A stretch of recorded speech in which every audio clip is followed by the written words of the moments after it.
할렐루야. 오늘 이 아침에 나오신 성도님들을 환영합니다.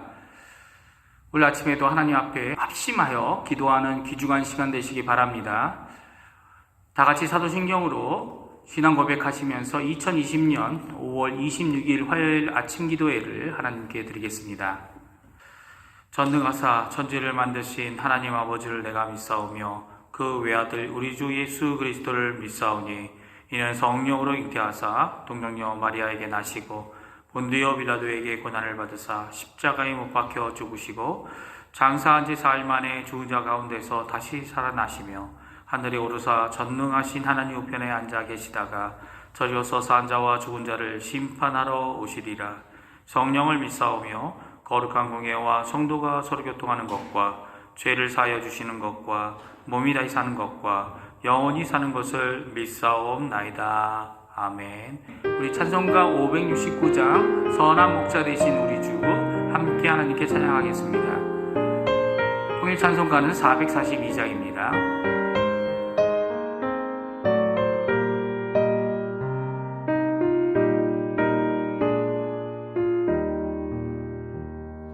선한 목자 되신 우리 주 항상 인도하시고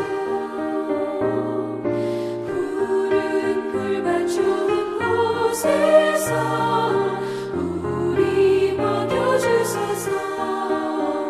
선한 목자 곳에 주여 항상 인도하소서. 선한 목자 곳에 주여 항상 인도하소서.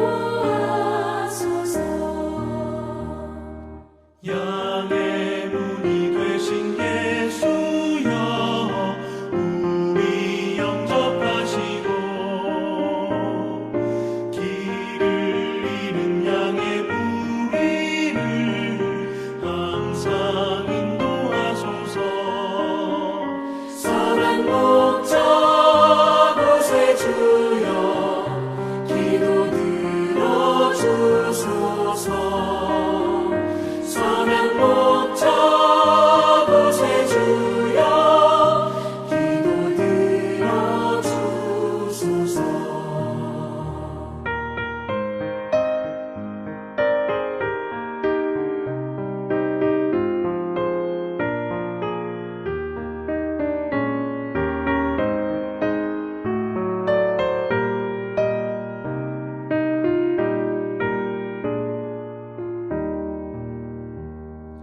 흠이 많고 약한 우리를 용납하여 주시고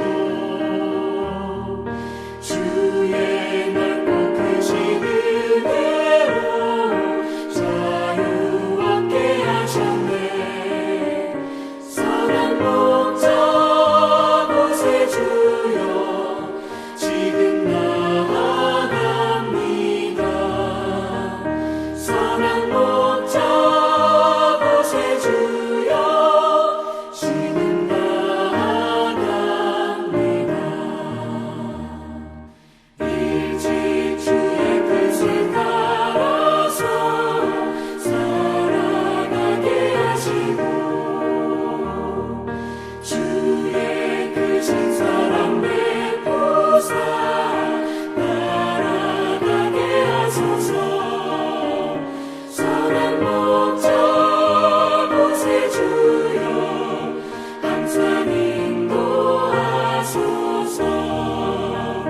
선한 목자 곳에 주여 항상 인도하소서.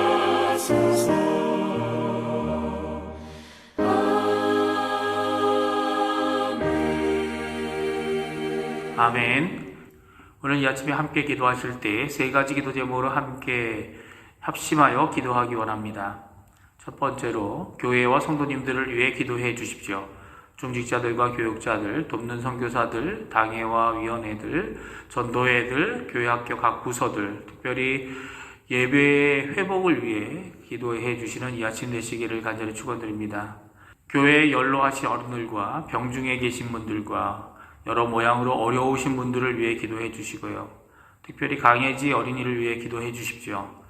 신장 재수술 날짜가 잡혔습니다. 5월 29일 금요일인데요. 오전 8시에 있다고 합니다. 우리 강혜지 어린이가 이 수술을 통해 하나님의 크신 치료와 그리고 회복의 역사가 있게 해달라고 기도하시는 이 아침 되시기 바랍니다. 두 번째로 조국 대한민국 한국교회 그리고 위정자들을 위해 기도하시는 이 아침 시간 되시기 바랍니다. 특별히 저희가 계속 아침마다 기도하고 있는 북한 선교와 북한과의 평화 통일을 위해 꼭 기도해 주시기 바랍니다. 세 번째로 아르헨티나 의료진들과 봉사자들, 위정자들을 위해 기도해 주십시오. 계속 이어지고 있는 사회격리 가운데 하나님의 크신 은혜가 임해서 저희들 겪고 있는 이 어려움과 이 재난을 잘 이겨나갈 수 있게 해달라고, 하나님의 역사하심이 임하는 자리가 되게 해달라고 기도하시는 이 아침 되시기 바랍니다. 같이 기도하겠습니다.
아멘. 오늘 우리가 읽을 시편은 시편 23편입니다.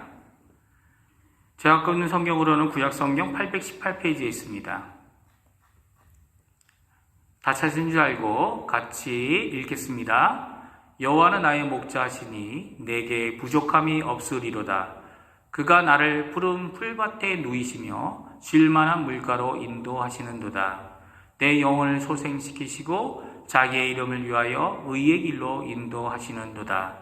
내가 사망의 음침한 골짜기로 다닐지라도 해를 두려워하지 않을 것은 주께서 나와 함께 하심이라. 주의 지팡이와 막대기가 나를 안위하시나이다. 주께서 내 원수의 목전에서 내게 상을 차려주시고 기름을 내 머리에 부으셨으니 내 잔이 넘치나이다. 내 평생의 선하심과 인자하심이 반드시 나를 따르리니 내가 여호와의 집에 영원히 살리로다. 아멘. 오늘 시편 23편은 우리가 잘 알고 가장 많이 암송하는 시편 중에 하나입니다. 다윗이 지었다는 표제를 갖고 있는 이 시편은 4가지 단락으로 나눌 수 있습니다. 첫 번째 단락은 1절이고요. 두 번째 단락은 2절과 3절, 그리고 세 번째 단락은 4절과 5절, 네 번째 단락은 6절입니다. 그래서 1절은 그 주제와 시작이라면 6절은 오늘 말씀의 결론 부분입니다. 6절을 다시 읽어보면 다음과 같습니다. 내 평생의 선하심과 인자하심이 반드시 나를 따르리니 내가 여호와의 집에 영원히 살리로다 라는 결론입니다. 여기서 우리의 주의를 끄는 단어가 있다면 반드시 절대로라는 고백입니다. 절대적인 선언을 다윗이 하고 있는 것입니다. 반드시 심판을 받는 것이 아니라 반드시 선하심, 즉 좋은 것들과 인자하심, 즉 사랑이 나를 따라다닌다는 것입니다. 좋은 것과 사랑을 찾는 일이 얼마나 많은가요? 구하는 자들이 정말 많습니다. 세상 노래들, 가요들, 팝송들 다 주제가 뭐죠? 사랑입니다. 사랑을 쫓아가는 거죠. 그런데 오늘 본문은 좋은 것과 사랑이 누구를 쫓아다닙니까? 이 시를 노래하고 있는 하나님의 백성들, 다윗과 같이 하나님 앞에 합한 자들을 쫓아다닌다는 겁니다. 그것도 반드시 내 평생 동안 쫓아다닌다는 거죠. 이것이 얼마나 복된 결론입니까? 모든 사람이 갈망하고 모든 사람이 고대하는 정말 복된 모습입니다. 그러나 그러한 결론은 여기에 그치지 않습니다. 그 결론은 한 발자국 더 나아가 영원한 천국을 소망하는 것으로 끝을 냅니다. 자신의 영원함을 여호와의 집으로 돌아가며 사는 고백을 하고 있습니다. 앞에 복이 더 좋을까요? 아니면 영원히 거하는 복이 더 좋을까요? 우리 성도님들은 어떤 게 더 좋습니까? 앞에 것도 좋고 뒤에 것도 좋지만 더 좋아야만 해야 하는 것은 바로 뒤에 있는 영원함, 여호와의 집에 영원히 거하는 것일 것입니다. 주님이 말씀하신 이 영생, 사도 요한의 설교의 중심 내용이기도 한 이 영생은 바로 오늘 이 시편의 결론인 것입니다. 이러한 귀한 복을 받게 된 다윗의 소망과 고백의 결론은 무엇 때문에 얻어진 것일까요? 그것은 바로 하나님과의 관계 때문입니다. 그것도 개인적인 관계 말입니다. 오늘 본문 1절을 다시 한번 읽어보겠습니다. 여호와는 나의 목자시니 내게 부족함이 없으리로다. 이 고백은 정말 개인적인 고백입니다. 히브리 원문은 이렇게 말하고 있습니다.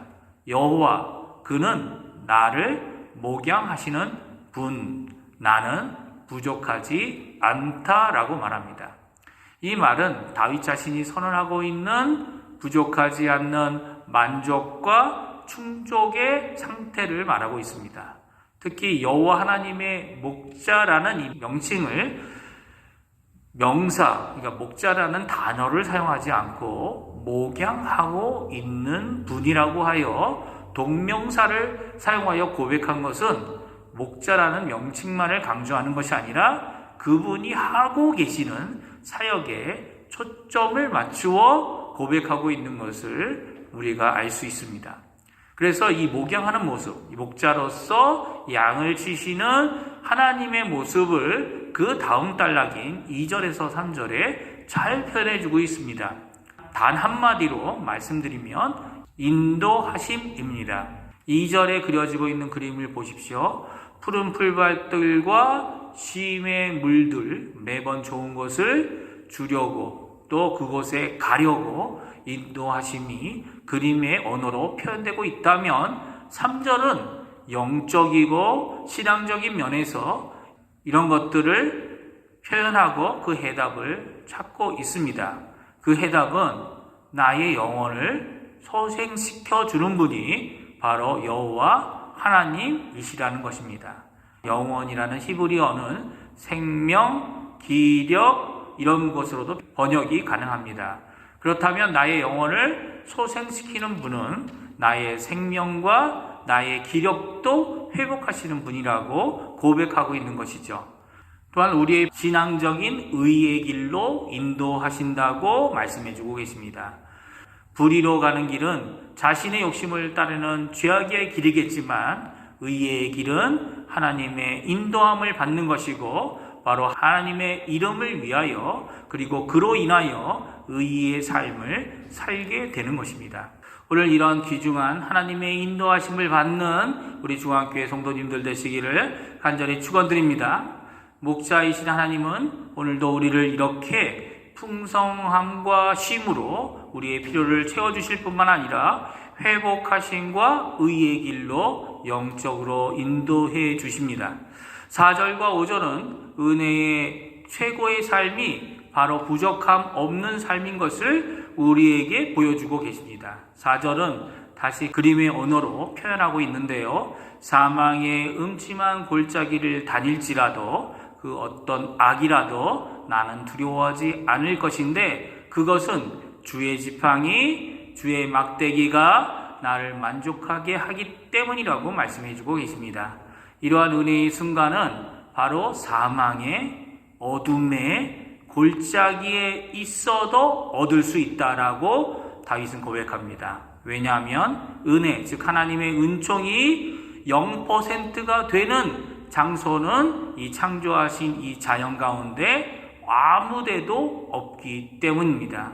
만약 우리가 아직도 숨을 쉬고 살고 있다면 하나님의 은총, 그것도 하나님의 특별 은총뿐만 아니라 일반 은총 가운데 거하는 은혜의 삶을 살고 있는 것이기 때문입니다. 그래서 아무리 힘들고 어두운 순간이 우리 안에 이 땅에 일어난다고 해도 우리는 하나님의 은혜를 그때에도 받고 있는 것이죠. 우리 교회들을 비판하는 것 중에 하나가 뭐냐면 하나님의 은혜가 이제는 교회에 없다는 겁니다. 이제 은혜 없는 교회가 됐다라고 주장하면서 교회를 떠나가는 무리들이 종종 있습니다. 그러나 정말 은혜가 없습니까? 아니지요. 우리가 하나님을 떠날 수 있어도 하나님의 절대적이고 일반적인 그 전적인 은혜는 우리에게서 떠나지 않습니다. 특히 오늘 본문의 다윗은 자신이 이런 것을 느낀 순간이 바로 어둠의 순간, 사망의 골짜기를 지나갈 때라고 말합니다. 사실 다윗이 1절에서 3절까지는 여호와 하나님을 3인칭 그분은 라고 고백하며 마치 제3자에 대한 이야기를 하듯이 이야기합니다. 그러나 지금 9절인 4절과 5절 어둠의 골짜기, 고난과 어둠에 있을 때는 그분이 아니라 당신이라고 2인칭으로 표현하고 있는 것을 보게 됩니다. 주님의 지팡이, 막대기가 나를 안위하신다고 말합니다.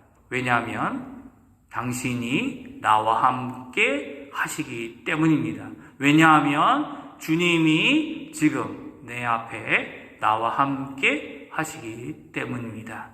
우리는 더 간단히 한마디로 표현할 수 있습니다. 그게 무슨 단어죠? 임마누엘입니다.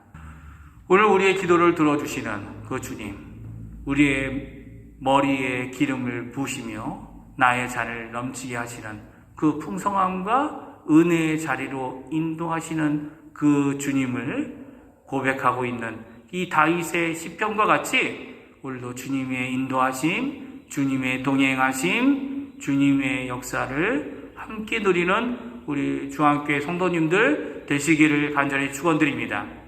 기도하겠습니다. 할렐루야. 하나님 아버지 감사합니다. 오늘 이 아침에 저희들이 함께 하나님 시편 23편 말씀을 저희들이 읽었습니다.